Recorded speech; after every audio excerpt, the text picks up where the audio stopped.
सभी मित्रों का एक बार फिर से धन्यवाद। स्वागत है दूसरे सत्र में, जिसमें कि हम ज्योतिर्लिंगों की कथा सुन रहे हैं। वैसे तो जब हर बार कथा होती है तो कथा मतलब कथा, कथा में एक जुड़ाव होता है क्योंकि कहानी होती है। जब रात को बच्चे नहीं सोते हैं तो माता उनको कथाएं सुनाया करती थी पहले। और कथा में क्या होता है कि हमारा माइंड ना पूरी तरह एंगेज हो जाता है। तो हमें कुछ और समझने की जरूरत नहीं पड़ती। जैसे जैसे हमारी मम्मियाँ भी कथाएं सुनाती थी, कहानियां सुनाती थी, तो हम उनका एक पिक्चर बनाते थे, चित्रण कर लेते थे। और वो स्टोरी जो है पूरी कैरेक्टर के साथ हमें याद रहती थी। तो इसीलिए क्या हुआ कि इन पुराणों में भी जो समझाने का प्रयास किया उसको कथाओं के माध्यम से किया, क्योंकि कथाएं हमें इजीली भुलाई से नहीं भूलती, सुनने में भी अच्छी लगती हैं। और कुछ ना कुछ इनमें, जैसे फिल्मों में ड्रामा होता है, कॉमेडी सारी होती है, या कुछ थ्रिलर भी होता है, कुछ ट्विस्ट होते हैं। इसी इसी तरीके से कहानियों में भी होते हैं। ये भी वही कैरेक्टर्स हैं जो अलग अलग टाइम पे आए। और इनसे, इनके कैरेक्टर्स के बारे में, इनकी जो कैरेक्टरिस्टिक्स हैं उसको देख के हमें समझ के पता लगता है कि इंसान जो है वो आज से ऐसा नहीं है। ये जो चीजें हैं उसमें पहले भी पाई जाती थी। तब हम कैसे देखते थे, आज हम कैसे देखते हैं, तो हमारे अंदर ही ये चीजें पहले भी थी, आज भी हैं। तो हम कितने सभ्य हुए या हमने कितनी चीजों को छोड़ दिया और क्या क्या चेंजेस आया, ये भी कुछ ना कुछ हम अपने माइंड से सोच के, अपनी जैसी बुद्धि है, विवेक है, उससे सोच के पता लगा लेते हैं। तो कहानियां इसीलिए बनाई गई। और कहानियों को सुनने का, सुनाने का पहले से भी महत्व था, आज भी महत्व है। इनसे कोई बोर भी नहीं होता है और आसानी से सुन भी लेता है। तो आइए सुनते हैं एक और ज्योतिर्लिंग के बारे में, जिसका नाम है भीमा शंकर। नाम जो है, जो भीम का नाम है उससे सब परिचित है। तो जो भीम आता है, भीम यहाँ महाभारत की स्टोरी में आता है। लेकिन ये कौन से वाले भीम हैं जिनके बारे में आज हम सुनने वाले हैं? तो पहले बात करते हैं कि ये ज्योतिर्लिंग कहाँ स्थापित है। तो विशेष तौर पे इस ज्योतिर्लिंग के बारे में कोई निश्चितता पहले से नहीं थी, क्योंकि क्या है, समय बीतने पर हमने इन्हीं ज्योतिर्लिंगों के नाम से भी बहुत बड़े बड़े मंदिरों का भी निर्माण कराया। और अब तो हमारे पास यूट्यूब है, गूगल है और एआई है, इतने सारे टूल्स हैं। तो हम झट से बटन दबाते हैं और पता कर लेते हैं ये इसका डिस्टेंस कहाँ है, ये कहाँ पड़ेगा, ये क्या क्या सारी इंफॉर्मेशन होती है। पहले तो ऐसा नहीं था। तो लोग कैसे पहुंचते होंगे? तो उनके पास भी तो कोई माध्यम होगा ना, तो कोई बताता होगा। और इसीलिए पहले के जो लोग थे बड़े कम दर्शन कर पाते थे, क्योंकि उस समय सवारियां भी बहुत ज्यादा नहीं थी और दूरी बहुत ज्यादा थी। यदि हम अपने देश के ही सारे ज्योतिर्लिंगों या सारी जितने भी धार्मिक स्थल हैं उनका दर्शन करने निकल पड़े तो हमारी आयु ही कम पड़ जाएगी। इतना ज्यादा धार्मिक अध्यात्म के क्षेत्र में इतनी उन्नत धरा है हमारी। बहुत से लोग जब इस मार्ग पे चलते हैं आध्यात्म के, तो सबका सपना रहता है कि वो हिमालय पे जरूर पहुंच जाएं एक बार। ये ऐसा हो ही नहीं सकता कि किसी का ये स्वप्न ना हो, सबका ही होता है। और उस हिमालय ने हमें इतने दर्शनीय स्थान दिए हैं। तो महादेव केवल हिमालय पे तो विराजित नहीं हुए, क्योंकि सब लोग हिमालय नहीं आ सकते थे, तो वो अलग अलग क्षेत्रों में बट गए कि जहां जहां लोग होंगे सहूलियत मिलेगी। तो भीमा शंकर जो पड़ता है वो स्थान बंबई से पूर्व और पूना से उत्तर, भीमा नदी के किनारे, उसके सह उद्गम सहाय पर्वत पर है। यह स्थान लारी के रास्ते में जाने पर नासिक से 120 किलोमीटर की दूरी पर है। सहाय पर्वत के उस शिखर का नाम, जहां पर इस ज्योतिर्लिंग का प्राचीन मंदिर है, डाकिनी है। डाकिनी, शाकिनी, इस तरीके से देवियों के नाम हमने सुने होंगे। इससे अनुमान होता है कि यहाँ कभी डाकनी और भूतों का निवास था, क्योंकि उस स्थान का नाम डाकनी है। तो ऐसा आभास होता है कि इसीलिए पड़ा होगा कि कभी यहाँ भूतों का निवास हुआ करता था। शिव पुराण की कथा के आधार पर भीमशंकर ज्योतिर्लिंग जो है आसाम के कामरूप जिले में गुवाहाटी के पास ब्रह्मपुर पहाड़ी पर स्थित बताया जाता है। अब लोगों के जो कयास हैं कि कहाँ वो जो प्राचीन वाला है वो कहाँ कहाँ है, इसके बारे में मैं आपको इन्फॉर्मेशन दे रही हूँ। कुछ लोग क्या कहते हैं फिर कि ये नैनीताल जिले के उज्जैनक नामक स्थान में एक विशाल शिव मंदिर है और वही भीम शंकर का स्थान है। तो अब एक्चुअल में भीम शंकर का कौन सा स्थान है ये हम केवल प्रसिद्धि से पता कर सकते हैं। हमने डाला गूगल पे और जो हमें उसने दिखा दिया तो हमारे लिए तो वही है। तो ये हम सब पता कर सकते हैं कि एक्चुअल में अब कहाँ माना जाता है। ये वो स्थान है जहाँ इसके पुष्टि है कि ये यहाँ यहाँ हो सकता है, जो प्राचीन वाला है। वैसे इस तरह के नामों वाले बहुत सारे शिव मंदिर हमें मिल जाते हैं। तो ये तो हुई इसकी बात कि कहाँ है स्थित। अब हम बात करेंगे कि कहानी कैसे प्रसिद्ध हुई, कैसे ये वहाँ स्थापित हो गए स्वयं भू भोलेनाथ। तो कथा शुरू होती है कि देखिए, किसी भी कहानी में कोई राक्षस ना हो ऐसा हो नहीं सकता। तो जब एक विलन होता है तो एक हीरो जरूर होता है। तो यहाँ हमारे प्रभु हीरो रहते हैं हमेशा, और विलन तो बहुत सारे हो सकते हैं, समय समय पर आते रहते हैं जाते रहते हैं। तो ये पूर्व काल में क्या था, एक बहुत महापराक्रमी राक्षस हुआ, बहुत महापराक्रमी। उसका नाम भीम था। ये जो कथा है इस वाले भीम की, ये स्टोरी जुड़ती है रामायण काल से। रामायण काल में ये जो भीम है ये हुआ था उत्पन्न, और बहुत पराक्रमी था, इसका अतुलित बल था। तो ये जो है अपनी माता करकटी के साथ सहाय पर्वत पर निवास करता था। अब जो इनकी माता थी करकटी, वो बिल्कुल अकेली रहती थी, क्योंकि नाम से देखिए वो भी एक राक्षसी थी। पहले इस तरह के भी लोग जो है यहाँ हुआ करते थे, कई कई तरीके के, और उनका भी एक स्थान हुआ करता था। तो वो उसने अपना ठिकाना सहाय पर्वत को बना रखा था, वो वहाँ अकेले रहती थी। तो बहुत समय बीत गया, जब वो छोटा था भीम, तो तब तो उसको इस बात का कुछ महसूस नहीं हुआ कि हम यहाँ अकेले क्यों रहते हैं। लेकिन जैसे जैसे वो बड़ा होने लगा तो एक दिन उसने अपनी माता से प्रश्न किया कि माता श्री, हम इस पर्वत पर अकेले क्यों हैं, मेरे पिता कहाँ हैं। तब करकटी ने उत्तर दिया कि पुत्र, मेरा भी भरा पूरा परिवार था, माता पिता थे, पति था, और पूरा जो हमारा वंश था वो सब कुछ उपस्थित था। लेकिन किसी कारणवश मुझे यहाँ आना पड़ा। तो अब भीम जो है वो कथा जानना चाहता है, वो कहानी की जिसकी वजह से उसकी माँ को यहाँ रहना पड़ा। तो वो बताते हैं कि जो पहले तो वो इसका उत्सुक है कि वो अपने पिता का नाम जान जाए। तो माता करकटी कहती हैं कि पुत्र, मैं जो हूँ, मेरे जो पिता हैं उनका नाम करकट था और मेरी माता का नाम पुष्कशी था। और हम लोग जो है बड़े प्रेम भाव के साथ अपने समुदाय में रहते थे। अब राक्षसों का काम क्या होता है कि उनको कहीं भोजन मिल जाए तो वो वहां से भोजन छीन झपट के लाते हैं, या वो ऋषि मुनियों को खा जाते हैं, जो जन मिलते हैं उनको खा जाते थे। तो इनका भी यही भोजन हुआ करता था। तो पूरा एरिया इनके प्रकोप से, इनके भय से लोग वहां आते जाते नहीं थे, और ये आसपास अपना शिकार खोजते थे कि कहाँ क्या मिल जाए, इनका यही भोजन था।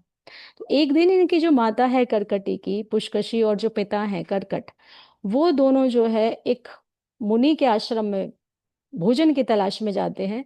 और वो जो मुनि होता है वो अगस्त मुनि का आश्रम होता है, और वहां उनके एक शिष्य रहते हैं सुतीक्ष्ण।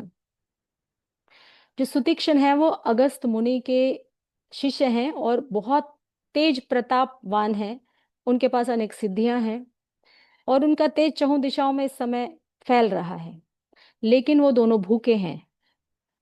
तो वो उस ऋषि को खाने की इच्छा से उस पर आक्रमण करते हैं, सुतीक्ष्ण के ऊपर।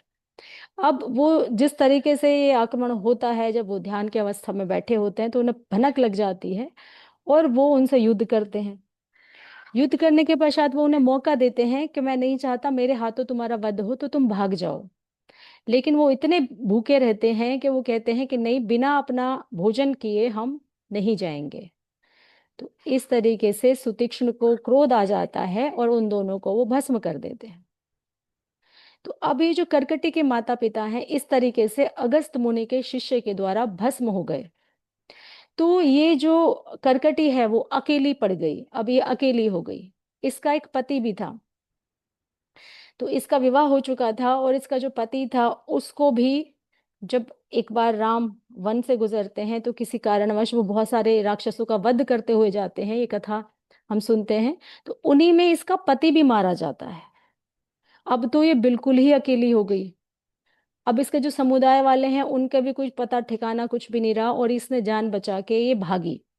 उसके बाद इसको एक ठिकाना सहाय पर्वत पर मिला और ये वहां जाके बस गई।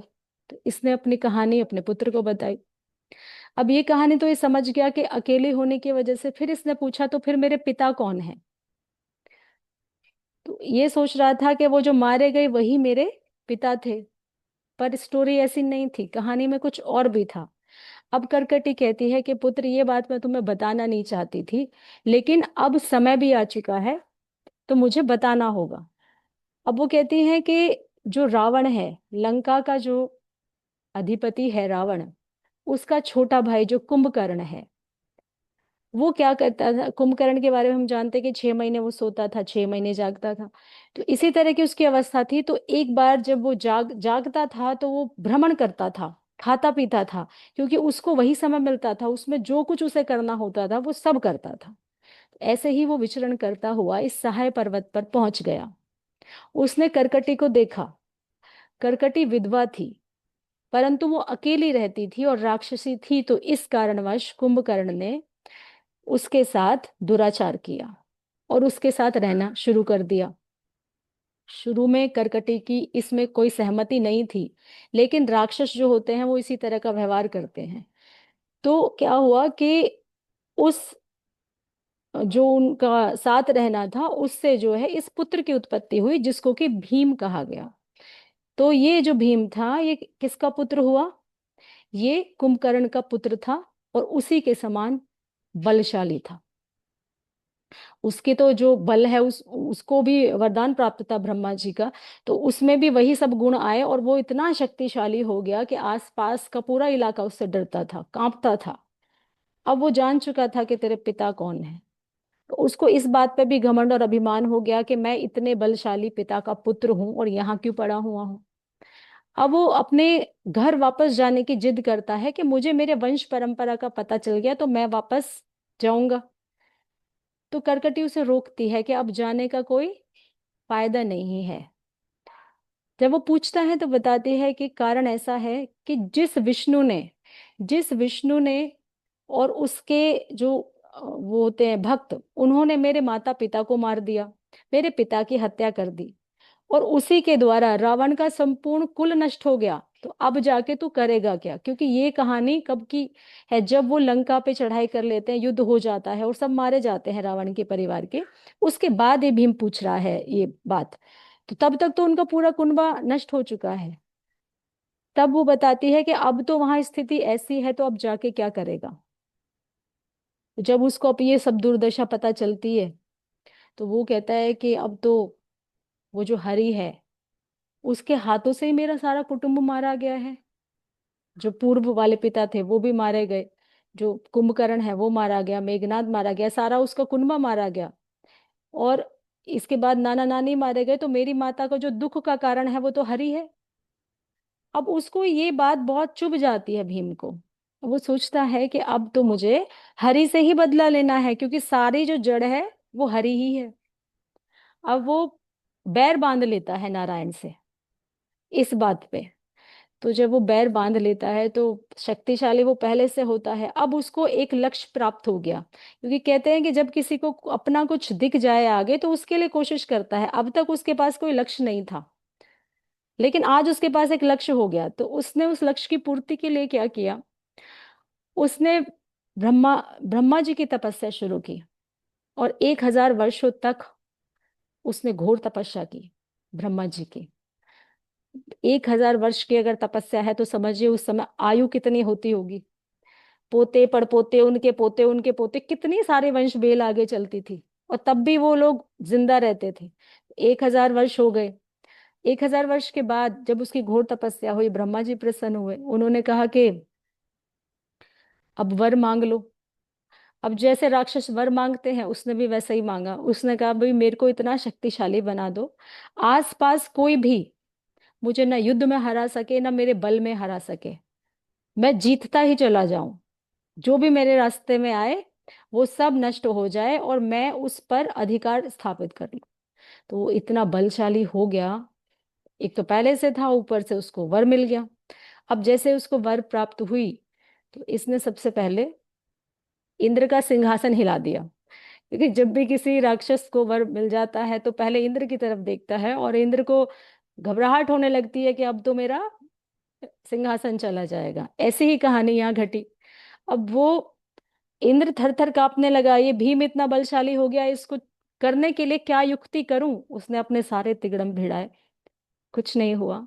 और जो भीमा है, उसने पूरा स्वर्गलोक पर आक्रमण करके सारे देवी देवताओं को खदेड़ दिया वहां से। वो छुपते छुपाते घूम रहे हैं जगह जगह पर, और स्वर्ग पर उसका अधिकार जम गया। वो इतना शक्तिशाली हो गया था। अब इसके बाद वो और अपने वर्चस्व को बढ़ाना चाहता था। फिर उसने क्या किया कि उसने ये यहाँ पृथ्वी पर आक्रमण किया। अब चाहता था कि पूरी पृथ्वी मेरे कब्जे में आ जाए, और यहाँ के जितने राजा सब कुछ है, मैं सबका भागी बनूं, ईश्वर की तरह मेरी पूजा होनी शुरू हो जाए।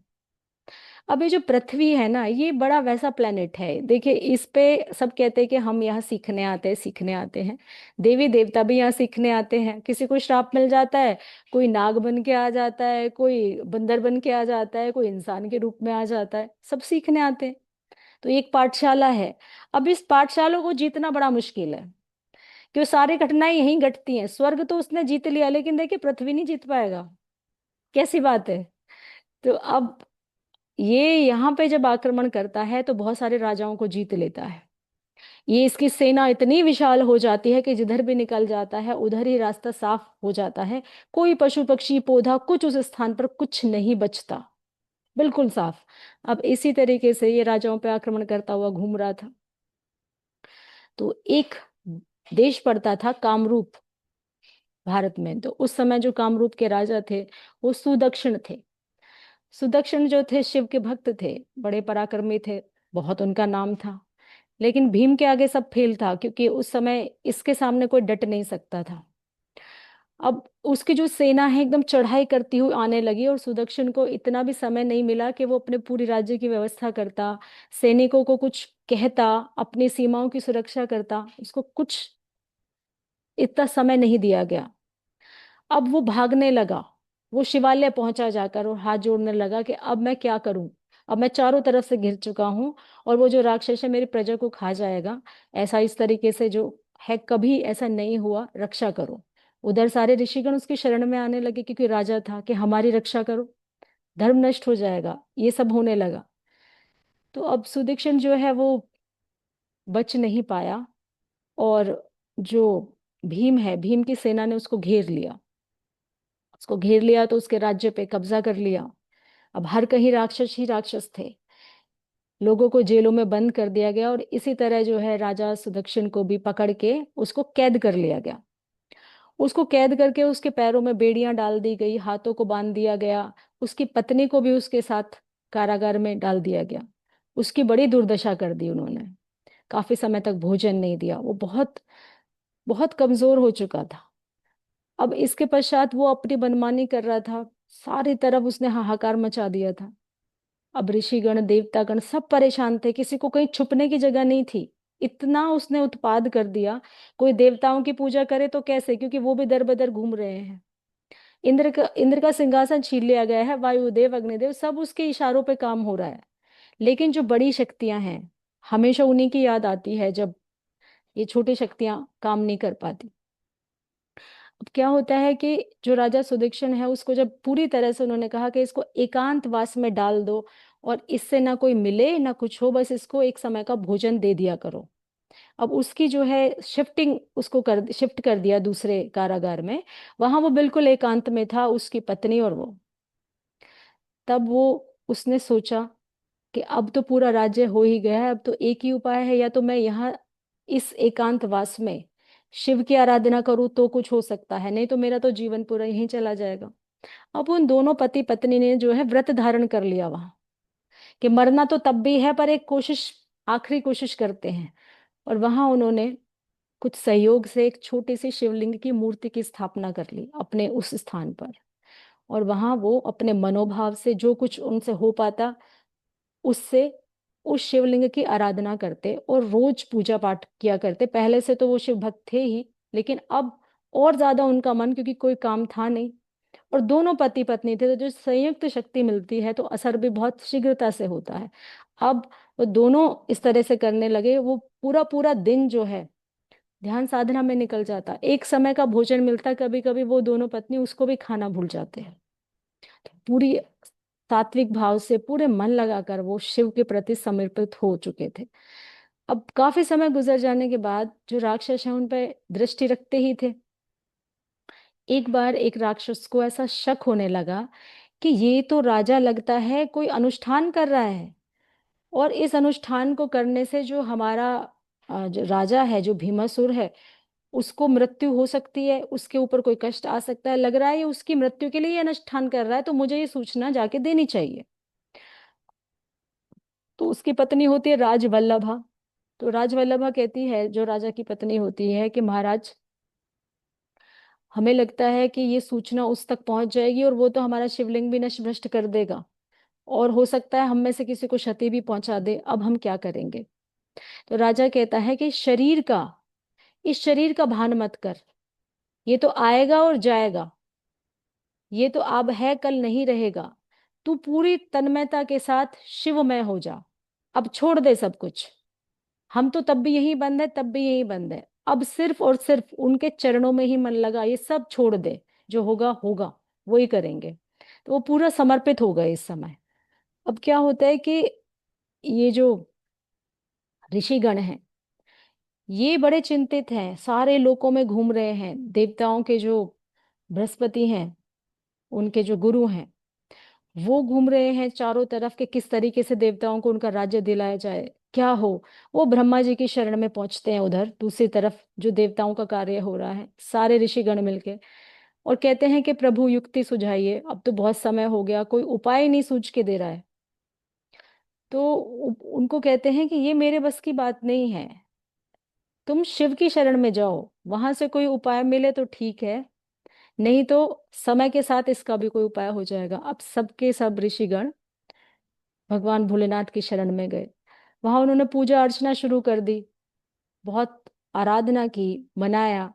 तो तब देखिए, एक इंसान की भक्ति में, और जब सब ऋषिगण कर रहे हैं, आरती कर रहे हैं, उनकी पूजा अर्चना कर रहे हैं, तब दोनों में जो प्रभु है, किसकी ओर ले रहे हैं, किसका सहारा लेके बात कर रहे हैं?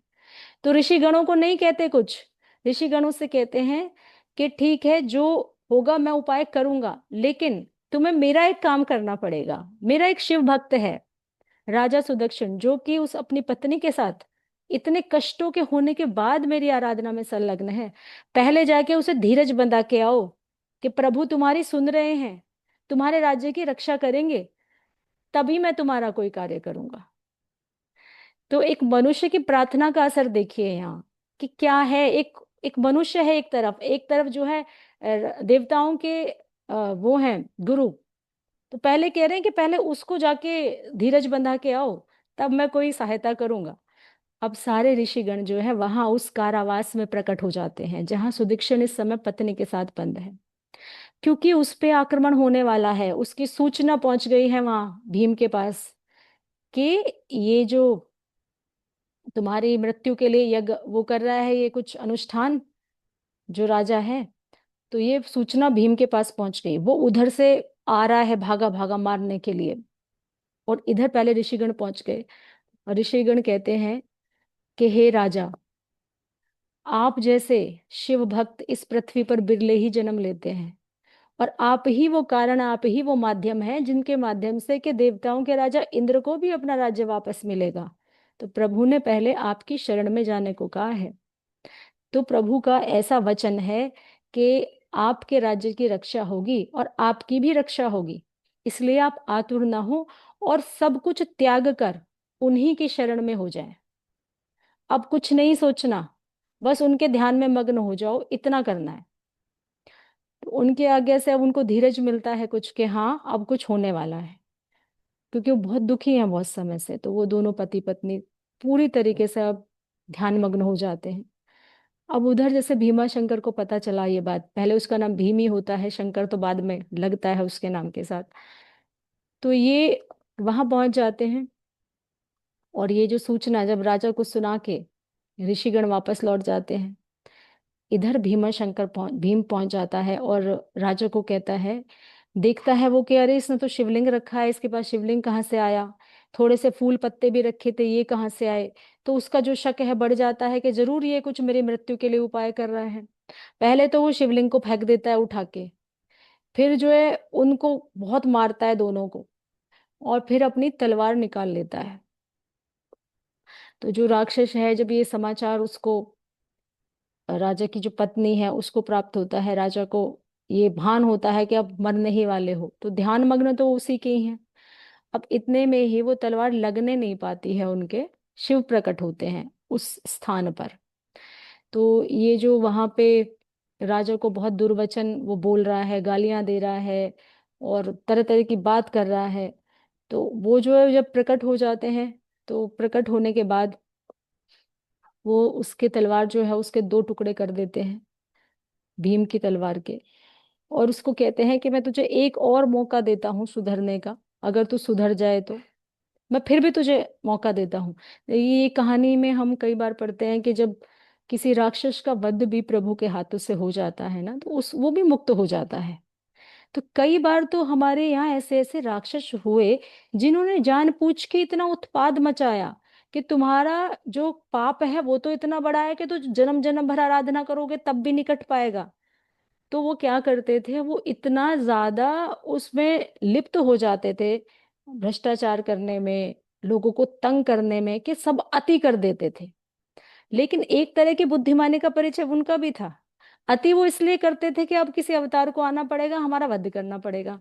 तो अब क्या होगा, वध हो जाएगा, हम सारे काम पे कर लेंगे, और उनके हाथों से वध हुआ तो हमें वैसे ही मुक्ति मिल जाएगी। ऐसी भी कहानियां हैं जो जानबूझ के किया करते थे। तो अब इसको मौका दिया कि भाग जा, एक और अवसर देता हूं, उनका राज्य वापस कर दे, इस राजा का राज्य वापस कर दे, और कहीं छुप जा जाके। वो माना नहीं, वो स्वयं भगवान पर आक्रमण करने चल दिया। अब जब उसने ये किया तो फिर तो जो होना था वो हुआ ही। फिर उन्होंने क्या किया कि इसको जो है, राक्षसों के सहित जो इसकी सेना थी, इसको भस्म कर दिया। और ये जो सारे देवी देवता हैं उस समय वहां उपस्थित हो गए। कहते हैं ना कि लगे हाथों बहती गंगा में हम भी हाथ धो लें, तो इंद्र आ गए, कहने लगे प्रभु इसका राज्य लौटा दिया, मेरी तरफ भी देख लो, मेरा भी दे दो वापस। तो क्या सब ऋषिगण जो है पूजा अर्चना करने लगे कि प्रभु अब देवताओं की तरफ भी देखिए। तो उन्होंने जब, कहते हैं कि वो कृपा निधान है, भोले शंकर हैं, भोलेनाथ है, तो फिर क्या हुआ, उन्होंने उनका भी राज्य वापस किया। इस तरीके से जो भीमासुर था उसके अत्याचारों से उनको मुक्ति मिली। जिस स्थान पर ये सब कुछ कार्य हुआ उसको सहाय पर्वत कहा जाता है, एक स्थान सहाय पर्वत। लेकिन सहाय पर्वत पे तो उसकी माता रहती थी। अब ये जो स्थान है ये बंबई के निकट पूना में कहीं स्थान है। तो वहां पे ये जो शिवलिंग था, जहाँ उसने, राजा ने और उसकी पत्नी ने अर्चना की, तो वहीं से वो स्वयंभू प्रकट हुए थे। तो वहीं पे ये भीमा शंकर का जो शिवलिंग है वो स्थापित हुआ, और ये ज्योतिर्लिंग के रूप में विख्यात हुआ। तो तब सभी ऋषि मुनियों, देवों और राजा ने मिलकर प्रार्थना की कि प्रभु यह देश निंदित माना जाता है, क्योंकि वो देश जो था, जिस स्थान पे वो थे, वो राक्षसों का प्रदेश था, राक्षस रहते थे। और जब हमारे शरीर के अंदर ही कोई ऐसी काम क्रोध लोभ वासना घुस जाती है, तो हम कहते हैं भाई इसको साफ करो। और जिस स्थान पे वो साक्षात रूप में है, तो वो तो और शुद्धि की जरूरत होगी। उन्होंने कहा कि इस स्थान पे ये निंदित है, यहाँ लोग आना पसंद नहीं करते, ये राक्षसों का स्थान है। तो अगर आप यहाँ अवतरित भी हो जाएंगे तो लोग वैसे भी नहीं आएंगे, क्योंकि तो निंदित है। तो आपको जो है इसकी शुद्धि भी करनी पड़ेगी। तब प्रभु के प्रकाश से वो आसपास का जो वातावरण है वो शुद्ध हो जाता है, और वो वहां निवास करने लगते हैं। परंतु आपका दर्शन कर, फिर आगे ऋषि मुनि कह रहे हैं, लेकिन यहाँ जब आप स्थापित हो जाएंगे तो आपका दर्शन मात्र करने से यहाँ सबका कल्याण हो जाएगा, अतः आप यहीं पर निवास कीजिए। तब से प्रभु जो है ज्योतिर्लिंग में उस स्थान पर विराजित हो गए और सब लोग उनके दर्शन के लिए जाने लगे आसपास के। तो एक विशेष बात यह है कि जिसमें असुरी प्रवृत्तियां, राक्षसी प्रवृत्तियां ज्यादा हद तक भरी होती हैं, वो लोग वहां जाते हैं तो उनकी वो प्रवृत्तियां शीघ्रता से दूर हो जाती हैं। और ये पूजनीय है, आपत्तियों का निवारण करने वाला है, जैसे कि प्रभु का हर शिवलिंग है। तो इस तरीके से आज हमने भीमा शंकर की जो बात, कहानी है, कथा है, उसके माध्यम से जान ली है। तो यहाँ इसका समापन आज करेंगे। बिल्कुल, और भीमा शंकर भगवान की जय, ज्योतिर्लिंग की जय। बहुत सुंदर कथा, बहुत सुंदर कथा। अद्भुत तो है, क्योंकि आज हमारे 6 ज्योतिर्लिंग पूरे हुए, और आगे भी कथा चलेगी। जैसे जैसे स्वयंभू खुद दिन निश्चित करेंगे, उसी दिन होगा, क्योंकि उनकी मर्जी के बिना कुछ होता नहीं। और बिल्कुल। बहुत अच्छी तरीके से आपने सुनाई कि आनंद दोगुना हो जाता है सुनने का। थैंक यू पिंकी जी, और ध्यान भी बहुत अच्छा है आपका। कोई क्योंकि फ्रेंड कुछ कहना चाहते हैं तो कह सकते हैं। चलिए मैं आज आपको थोड़ा सा भजन सुनाती हूँ भोलेनाथ का। बिल्कुल बिल्कुल। यस। एक ही उसकी वो सुनाऊंगी जितना मुझे याद है, फिर हम लेंगे क्योंकि समय अभी है थोड़ा सा। ये कहते हैं कि जब ये कथा कहानियां हो रखी होती हैं तो इनमें इस तरीके का हमें भजन कीर्तन भी बीच बीच में करते रहना चाहिए। लेकिन हम कोई प्रोफेशनल नहीं है तो हमें इतना नहीं आता है, तो जो भी है वो करने की कोशिश करते हैं। ये एक भजन है। शिव शंकर त्रिपुरारी, तुम सबसे बड़े भंडारी, दो दान मुझे करुणा का, मैं आया शरण तिहारी। दो दान मुझे करुणा का, मैं आया शरण तिहारी। हे तीन लोक के स्वामी, तेरा पार न कोई पाया, तुम हो प्रभु अंतर्यामी, है अद्भुत तेरी माया। कण कण में तू ही समाया, है लीला तेरी न्यारी। दो दान मुझे करुणा का, मैं आया शरण तिहारी। बोलो भोलेनाथ भगवान की जय। जय। बहुत धन्यवाद। सुंदर, बहुत सुंदर, बहुत सुंदर भाव भी, और जिस तरीके से आपने गाया, बिल्कुल रम के बहुत अच्छा लगा। Thank you. Thank you. Yes. कुछ कहना चाह रही विमला जी? अनम्यूट कर ले खुद को। मैं भी दो लाइनें सुनाना चाह रही थी। सुनाइए।